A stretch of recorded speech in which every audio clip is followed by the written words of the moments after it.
अस्सलामु अलैकुम वरहमतुल्लाहि वबरकातुहू। नाज़रीन, मैं आपके सामने लेकर हाज़िर हूँ गुस्ल के ताल्लुक़ से बहुत ख़ास मालूमात।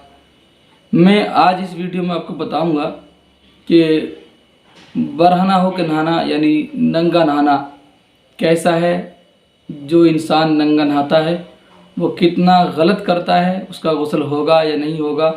और अगर नंगा नहा रहे हैं, बरहना होकर नहा रहे हैं, तो हमें किन बातों का ख्याल रखना बहुत ही ज़्यादा ज़रूरी है। और मैं आपको इस वीडियो में बताऊंगा कि गुस्ल में फ़र्ज़ कितने हैं, अगर कोई फ़र्ज़ रह गया तो गुस्ल होगा या नहीं होगा। बहुत ख़ास बातें आपको इंशाअल्लाह इस वीडियो में आपको मिलेंगी। इसको आप छोड़ कर न जाएँ, आप इस वीडियो को पूरा देखें और अपने दोस्तों अहबाब में शेयर भी कर दें। गुजारिश करता हूँ, चैनल पर पहली बार आए हैं तो हमारे इस चैनल को आप सब्सक्राइब कर लें, वीडियो को लाइक कर दें ताकि हमारी हौसला अफजाई हो। नाजरीन, आपने थंबनेल देखा इसका, इस पे मैंने लिखा है कि बरहना होकर नहाना कैसा है, नंगा गुस्ल करना कैसा है।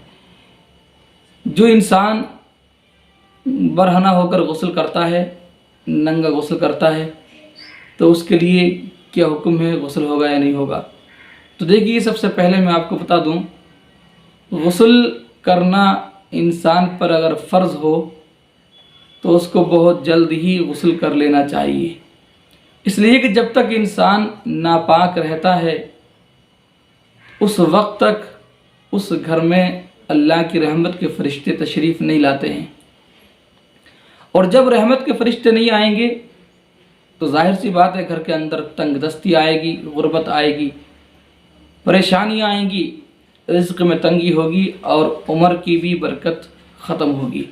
लिहाजा जब भी हाजत हो गुस्ल करने की, जब भी गुस्ल फ़र्ज़ हो, तो हमें बहुत जल्द गुस्ल कर लेना चाहिए।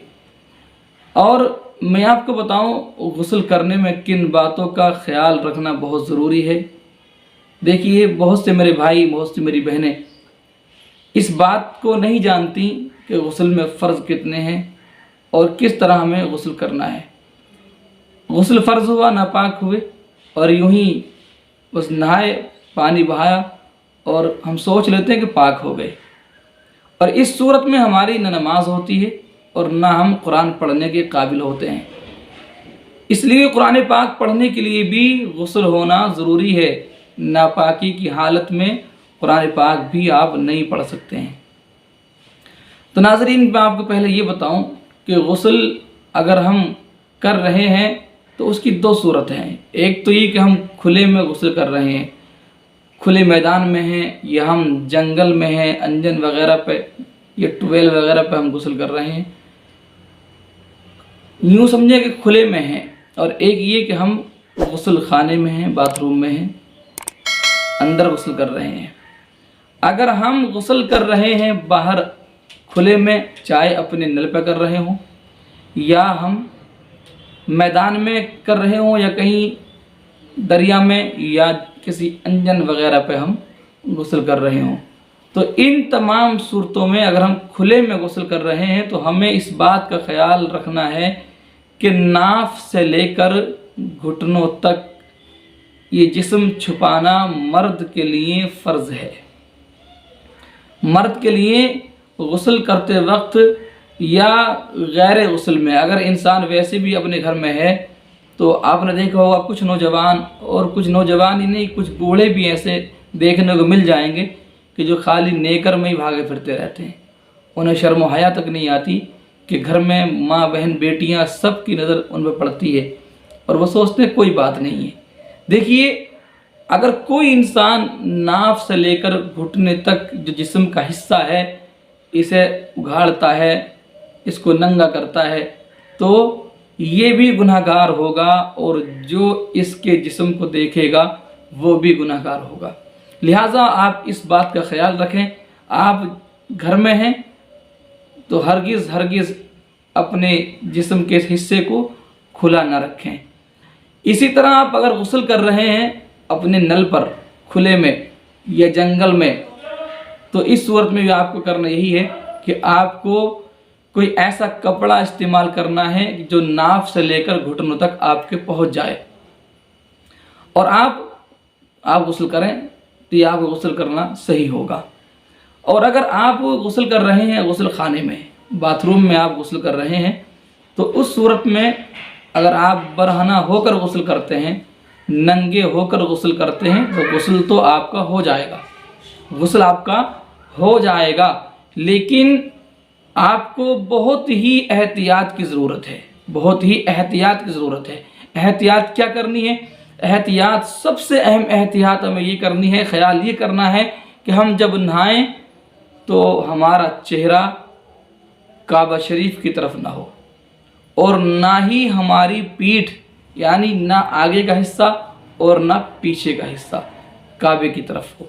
ना हमारी पीठ काबे की तरफ हो और ना हमारा मुंह काबे की तरफ हो। इस तरह नहाएं कि हमारी कमर भी काबे की तरफ ना हो और हमारा चेहरा भी काबे की तरफ ना हो।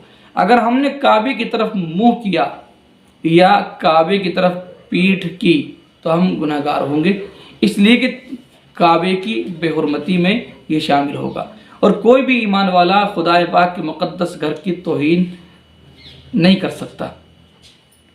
तो उम्मीद है आप इस बात का ख्याल रखेंगे, जब भी आप गुस्ल करेंगे तो आप इस बात का बिल्कुल ख्याल रखेंगे कि आप हरगिज़ गुस्ल खाने में नहाएं या बाहर नहाएंगे, तब तो शर्त ये है कि आप जो है ऐसा कपड़ा इस्तेमाल करें, ऐसा कपड़ा बांध कर नहाएं जो नाफ से लेकर घुटनों तक आ जाए।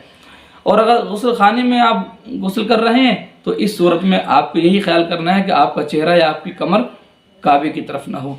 और जब आप गुस्ल करें तो ये भी आप ख्याल रखें, गुस्ल खाने में आप अगर गुस्ल कर रहे हैं, बाल्टी में आपने पानी भर लिया, तो बाल्टी अगर नीचे रखी है तो इतना आप ख्याल करें कि आपके गुस्ल के पानी की छींटें बाल्टी में न जाएं।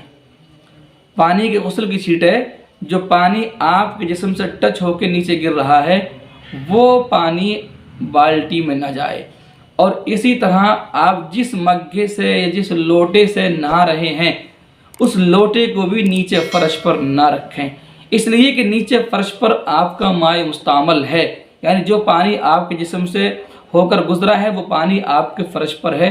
अगर, और वो हो सकता है पानी नापाक हो, अगर नापाक भी नहीं है तो माए मुस्तामल ज़रूर है, लिहाजा इसका भी हम ख्याल रखें।